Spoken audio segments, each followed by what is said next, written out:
Nous venons de terminer la cérémonie du 8 mai 2022, cette cérémonie du souvenir.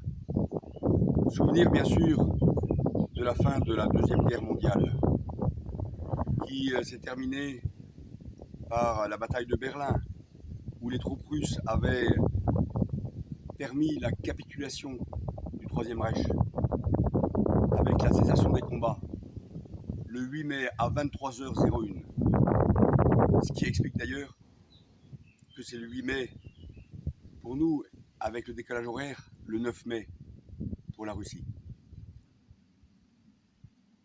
Souvenir bien sûr de toutes ces périodes si marquantes où la guerre était présente en Europe.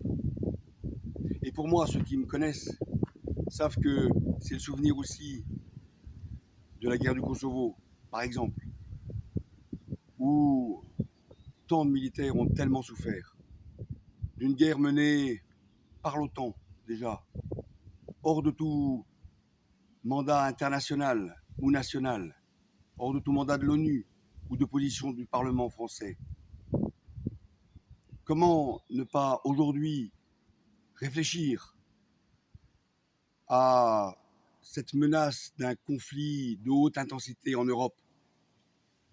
Comment ne pas nous interroger sur cet engagement de l'OTAN? Pour quels intérêts? Sommes-nous prêts, nous, Français, à assumer les responsabilités si lourdes de l'envoi de matériel lourd de guerre, de missions de conseil, d'accompagnement, de formation, qui nous impliquent directement dans un conflit qui peut avoir des conséquences terribles sur la sécurité en Europe? Alors, en ce 8 mai 2022, restons tendus vers cette nécessité de réfléchir aux valeurs qui ont fait la nation française. Valeurs d'indépendance, valeurs d'universalité, valeurs de fraternité dans le concert des nations. Aujourd'hui, 8 mai 2022, restons ancrés sous le souvenir des valeurs qui font la France.